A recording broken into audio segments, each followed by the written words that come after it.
Hello student, welcome back to my channel Samrat के student. मेरा नाम आकाश। मेरे प्यारे विद्यार्थियों, जितने बच्चे 2023 बोर्ड एग्जाम की तैयारी कर रहे हैं उनके लिए बोर्ड जो बहुत ही ज़्यादा इंपॉर्टेंट है। आज मैं साइंस के मोस्ट इंपॉर्टेंट क्वेश्चन लेकर आया हूं और इसमें आपके पूरे रहेंगे, फिजिक्स रहेगा, केमिस्ट्री रहेगा, बायोलॉजी रहेगा और पर्यावरण भी रहेगा। ठीक है, इससे बाहर एग्जाम में नहीं पूछा जाएगा, तो प्रैक्टिस आप लोग अच्छे तरीके से करनी है सारे क्वेश्चंस की।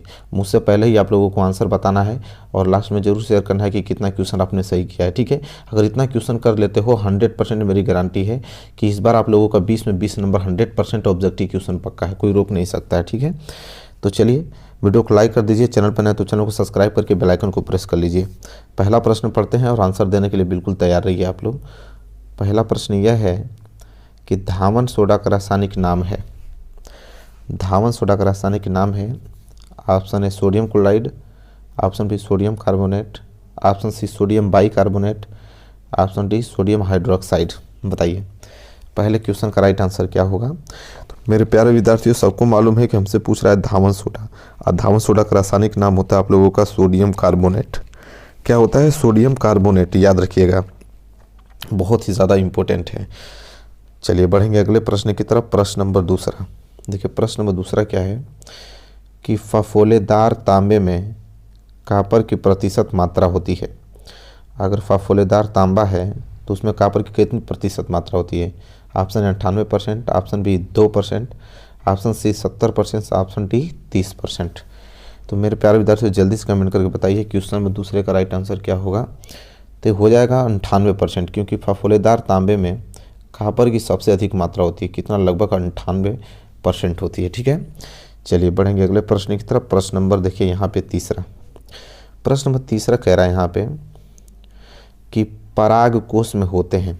तो पराग कोश में क्या होते हैं? ऑप्शन ए वायदल, ऑप्शन बी अंडाशय, ऑप्शन सी अंडप, ऑप्शन डी परागकण। बताइए क्या होगा क्वेश्चन नंबर तीसरे का राइट आंसर। देखिए पराग कोश में परागकण होते हैं। क्या होते हैं? परागकण, मतलब ऑप्शन डी जो है इस क्वेश्चन का राइट आंसर हो जाएगा। बढ़ेंगे अगले प्रश्न की तरफ। प्रश्न नंबर 4, देखिए प्रश्न नंबर 4 यह है कि एक अवतल दर्पण की वक्रता त्रिज्या अगर 20 सेंटीमीटर है, इसकी फोकस दूरी होगी। Option A -20 centimetre, option B -10 centimetre, option C +40 centimetre, option D +10 centimetre. बताइए क्वेश्चन नंबर 4 का राइट आंसर क्या होगा। तो देखिए अवतल दर्पण की वक्रता त्रिज्या, तो देखिए अवतल दर्पण में आपका आर जो होता है वो आपका माइनस होता है। तो वक्रता त्रिज्या दिया है -20 सेंटीमीटर, आपसे पूछा है एफ, तो यह बराबर क्या हो जाएगा? r/2। तो f का वैल्यू -20, -20/2 कटा देंगे तो आपका आ जाएगा कितना? -10 सेंटीमीटर। ठीक है, तो -10 सेंटीमीटर मतलब ऑप्शन बी जो है इस क्वेश्चन का राइट आंसर हो जाएगा। ठीक है, चलिए बढ़ते हैं आगे। अगला क्वेश्चन देखते हैं, क्वेश्चन नंबर 5। देखिए क्वेश्चन नंबर 5 है, ध्यान से पढ़िएगा, बड़ा क्वेश्चन है। यदि दो माध्यमों के सीमा पृष्ठ पर एक प्रकाश किरण लंबवत स्थित होती है तो अपवर्तन कोण होगा। ठीक है, ऑप्शन पढ़ता हूँ। Option A 0 degree, option B 45 degree, option C 60 degree, option D 90 degree. बताइए। तो देखिए मेरे प्यारे विद्यार्थी, इसका राइट आंसर हो जाएगा 0 डिग्री। ठीक है, क्या हो जाएगा? 0 डिग्री। ठीक है, बहुत लोग 90 डिग्री मांगे, लेकिन 90 डिग्री नहीं होगा, होगा 0 डिग्री, क्योंकि प्रश्न हमसे ये बोला है यहाँ पे कि यदि दो माध्यमों की सीमा पृष्ठ पर अगर एक प्रकाश किरण अगर लंबवत स्थित हो तो अपवर्तन कोण होगा। तब लंबवत ही स्थित हो जाएगी इस पे, तो आपतित किरण, परावर्तित किरण, अविलंब तीनों एक ही रेखा पे हो जाएगा, तो कोण कहाँ से बना पाएगा? कोण बनाएगा ही नहीं। कोण कब बनता है? जब आपतित किरण आती है, परावर्तित किरण जाती है, इसके बीच यहाँ पे अविलंब होता है, तब ना कोण बनता है। अब तीनों एक ही रेखा में हैं, तो ये कहीं रेखा का मतलब कोई 0 एंगल का कोण बना रही हैं। ठीक है, तो ये याद रखिएगा, बहुत इंपॉर्टेंट है। चलिए अगला प्रश्न दिखाता हूँ, प्रश्न नंबर 6। प्रश्न नंबर 6 ये है कि दर्पण के परावर्तक तल के मध्य बिंदु को दर्पण का कहते हैं। दर्पण के जो परावर्तक तल होता है उसको मध्य बिंदु को क्या कहते हैं? ऑप्शन ए ध्रुव, ऑप्शन बी द्वारक, ऑप्शन सी मुख्य फोकस, ऑप्शन डी वक्रता केंद्र। बताइए, 4 ऑप्शन दिया हूँ, बताइए राइट आंसर क्या होगा कि दर्पण के परावर्तक तल के मध्य बिंदु को दर्पण का क्या कहा जाता है। ठीक है, तो इसका राइट आंसर हो जाएगा ऑप्शन नंबर ए ध्रुव कहा जाता है। पोल क्या कहते हैं? पोल कहते हैं, ध्रुव कहते हैं। चलिए बढ़ेंगे अगले प्रश्न की तरफ। प्रश्न नंबर 7। देखिए प्रश्न नंबर 7 है कि निम्न में से कौन सा आहार श्रृंखला का निर्माण करते हैं। ऑप्शन ए घास, गेहूं तथा आम। ऑप्शन बी घास, बकरी तथा मानव। ऑप्शन सी बकरी, गाय तथा हाथी। ऑप्शन डी घास, मछली तथा बकरी। बताइए। तो पूछ रहा है कि कौन आहार श्रृंखला का निर्माण करते हैं। ठीक है, तो देखिए इसका राइट आंसर हो जाएगा ऑप्शन बी, एक तो घास, एक बकरी और एक मानव। ठीक है, तो ऑप्शन बी जो है इस क्वेश्चन का राइट आंसर हो जाएगा। चलिए बढ़ेंगे अगले प्रश्न की तरफ। देखिए प्रश्न नंबर यहाँ पे 8वें की तरफ। देखिए प्रश्न नंबर 8वां क्या है। प्रश्न नंबर 8वां है मेरे प्यारे विद्यार्थियों कि निम्नलिखित में से कौन सी एक परत पराबैंगनी किरणों को पृथ्वी पर आने से रोकती है। अब चारों में से बताना है कि कौन ऐसी किरण है जो पराबैंगनी कौन सा ऐसा परत है जो पराबैंगनी किरणों को पृथ्वी पर आने से रोकती है। ऑप्शन ए क्लोरीन परत, ऑप्शन बी ओजोन परत, ऑप्शन सी ऑक्सीजन परत, ऑप्शन डी हाइड्रोजन परत। बताइए। तो इसका राइट आंसर हो जाएगा मेरे प्यारे विद्यार्थियों ऑप्शन नंबर बी, सबको मालूम है, ओजोन परत। ओजोन परत जो है वो पराबैंगनी किरणों को पृथ्वी पर आने से रोकता है। ठीक है, चलिए बढ़ेंगे अगले प्रश्न की तरफ। देखिए प्रश्न नंबर 9। प्रश्न नंबर 9 यह है कि विद्युत सामर्थ्य P का सूत्र है। सामर्थ्य मतलब शक्ति, तो P बराबर क्या होता है, शक्ति बराबर। ऑप्शन ए P बराबर B बटे आई, ऑप्शन बी P बराबर I बटे V, ऑप्शन सी P बराबर VI, ऑप्शन डी P बराबर ये आपका V² बटे आई, जो ऑप्शन डी है। बताइए क्या होगा राइट आंसर क्वेश्चन नंबर 9 का। बहुत इंपॉर्टेंट क्वेश्चन है। तो देखिए शक्ति P बराबर क्या होता है, तो P बराबर होता है आपका विभवांतर गुणे धारा, मतलब P बराबर हो जाएगा V इंटू के आई, ऑप्शन सी। ठीक है, याद भी होगा आप लोगों को सामर्थ्य बराबर क्या होता है। ठीक है, विभवांतर गुणे धारा होता है। चलिए बढ़ते हैं अगले क्वेश्चन की ओर। और क्वेश्चन नंबर 10वां। देखिए क्वेश्चन नंबर 10वां क्या है कि जैव विकास का सिद्धांत प्रतिपादित करने वाले वैज्ञानिक का नाम है। कौन जैव विकास सिद्धांत प्रतिपादित किए थे, कौन से साइंटिस्ट हैं। Option A Charles Darwin, option B Gregor Mendel, option C Jagdish Chandra Bose, option D Hargovind Khurana. तो देखिए जल्दी से कमेंट करके बताइए, बहुत इंपॉर्टेंट क्वेश्चन है, हर बार आता है, इस बार भी आएगा। तो जैव विकास सिद्धांत प्रतिपादित करने वाले वैज्ञानिक थे आपके चार्ल्स डार्विन। कौन थे, चार्ल्स डार्विन थे। मतलब ऑप्शन ए जो है इस क्वेश्चन का राइट आंसर हो जाएगा। ठीक है, चलिए बढ़ते हैं अगले प्रश्न की तरफ। और प्रश्न नंबर यहाँ पे 11, निषेचन के बाद पुष्प का कौन सा भाग फल में बदल जाता है। ऑप्शन ए पुंकेसर, ऑप्शन बी वर्तिका, ऑप्शन सी अंडाशय, ऑप्शन डी बीजांड। बताइए। तो देखिए निषेचन के बाद कौन सा भाग जो है वह फल में बदल जाता है, तो अंडाशय। अंडाशय जो है वो फल में बदल जाता है। ठीक है, चलिए प्रश्न नंबर यहाँ पे देखिए 12। प्रश्न नंबर 12 क्या है, निम्न तत्वों में से किसकी विद्युत ऋणात्मकता कम होती है। Sodium, magnesium, aluminium, silicon. बताइए किसकी विद्युत ऋणात्मकता सबसे कम है, इन चारों में से आप लोगों को बताना है। तो इसका राइट आंसर हो जाएगा मेरे प्यारे विद्यार्थियों सोडियम। सोडियम की जो है विद्युत ऋणात्मकता सबसे कम होती है। ठीक है, चलिए बढ़ते हैं अगले प्रश्न की तरफ। प्रश्न नंबर 13। देखिए प्रश्न नंबर 13 यहाँ पे यह है। ठीक है, निम्नलिखित में से कौन सा जो तत्व है वो धात्विक है। ठीक है, तो इसमें से आप लोगों को कौन सा तत्व आप लोगों को धात्विक धातु है वो बताना है। ऑप्शन ए यहाँ पे हो जाएगा आप लोगों का phosphorus, option B helium, option C lithium और ऑप्शन सी सल्फर। बताइए क्या होगा राइट आंसर। पूछ रहा है ना कौन सा तत्व धात्विक है इसमें से। ठीक है, तो इसका राइट आंसर जल्दी से कमेंट करके बताइए मेरे प्यारे विद्यार्थियों। यहाँ पे हो जाएगा आपका लिथियम। ये जो लिथियम है वो आप लोगों को धात्विक के श्रेणी में आता है। ठीक है, बाकी सभी सब अधात्विक हैं। ठीक है, ये आपका फास्फोरस भी आप लोगों का उसी श्रेणी में आता है धात्विक में, सल्फर भी, हीलियम भी और यहाँ पे आप लोगों का सल्फर भी। ठीक है, तो राइट आंसर सी हो जाएगा, लिथियम जो है वह धात्विक होता है। आगे बढ़ेंगे, अगला प्रश्न में दिखाऊँ आप लोगों को क्वेश्चन नंबर 14। कह रहा है कि एथिल एल्कोहल का यूपीएससी नाम है। एथिल एल्कोहल का यूपीएससी नाम होता है option A methane, option B ethanol, option C ethanol, option D propanol. बताइए क्या होगा राइट आंसर क्वेश्चन नंबर 14 का। तो इसका राइट आंसर हो जाएगा मेरे प्यारे विद्यार्थी एथेनॉल। क्या हो जाएगा, एथेनॉल हो जाएगा। एथिल एल्कोहल का यूपीएससी नाम एथेनॉल होता है। ठीक है, चलिए बढ़ेंगे अगले प्रश्न की तरफ। प्रश्न नंबर दिखाता हूँ आप लोगों को 15वां।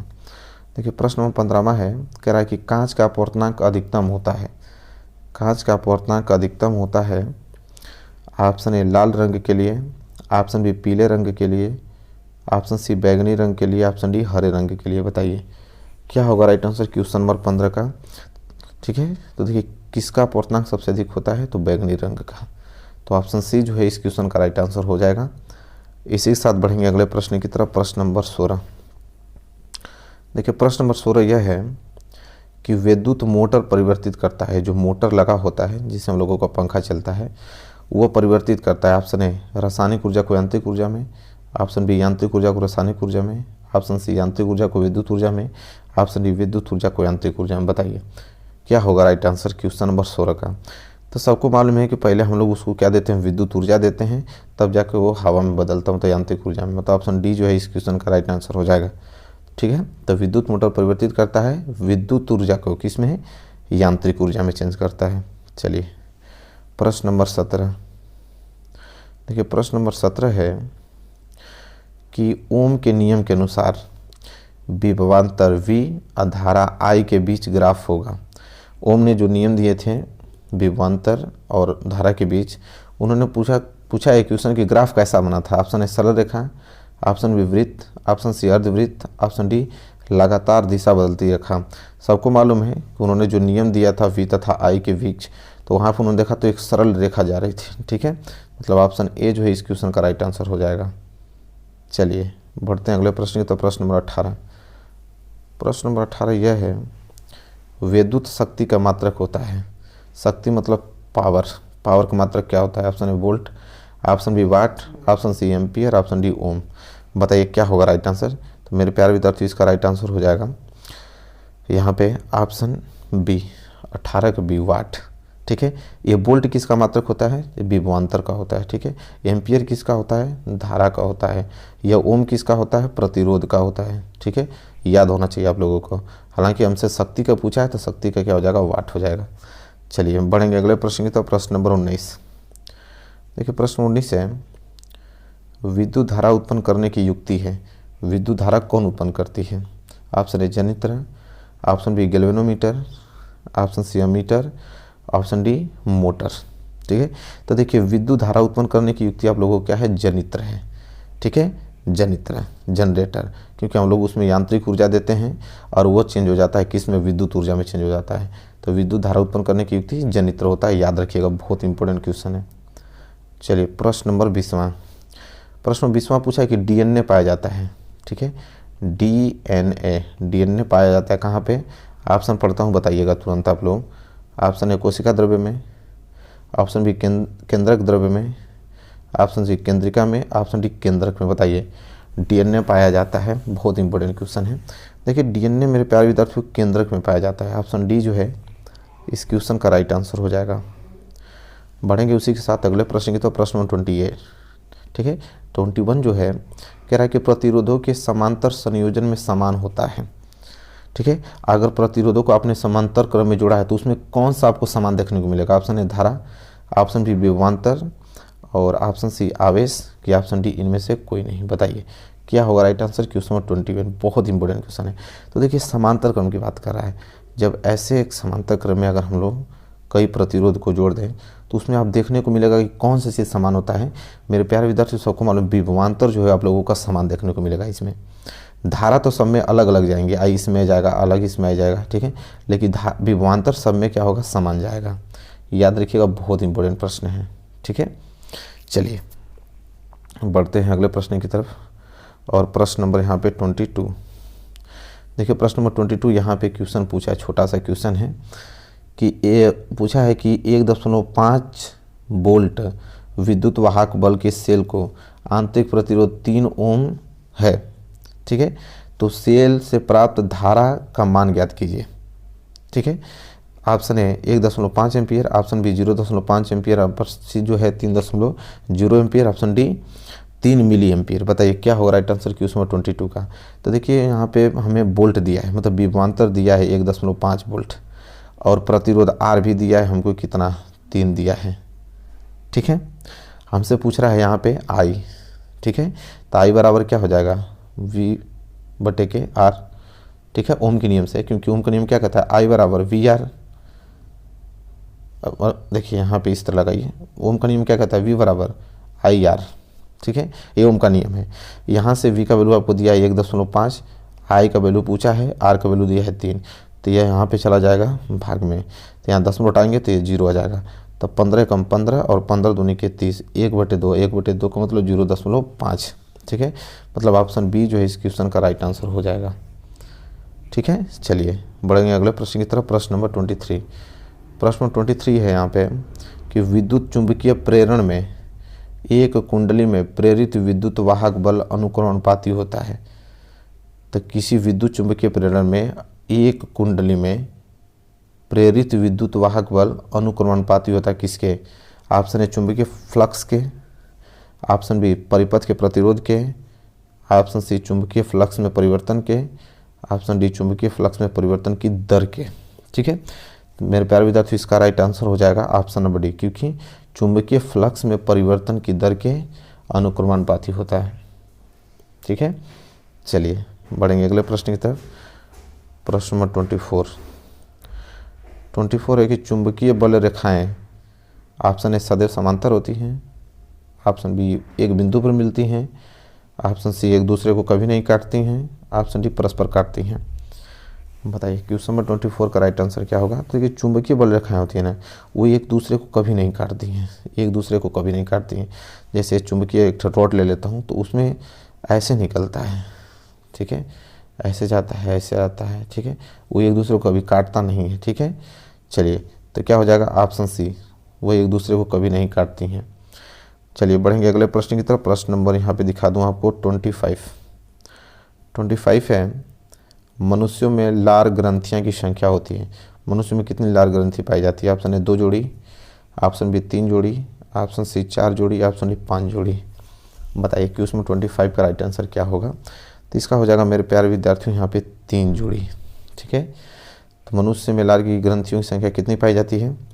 3 जोड़ी पाई जाती है। चलिए अगला प्रश्न 26 है, हीमोग्लोबिन महत्वपूर्ण भूमिका निभाता है।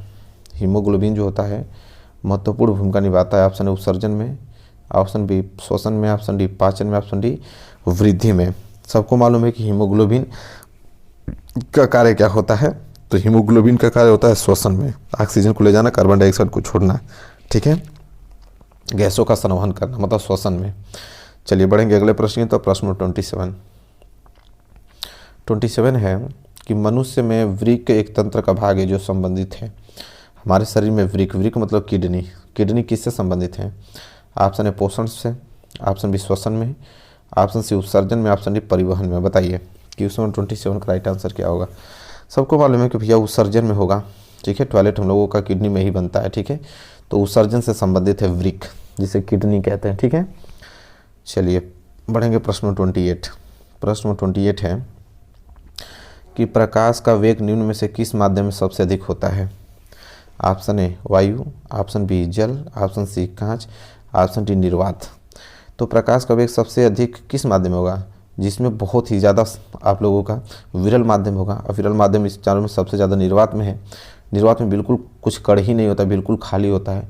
तो जिसका अपूर्णांक सबसे कम होगा उसमें प्रकाश की चाल बहुत तेज होगी।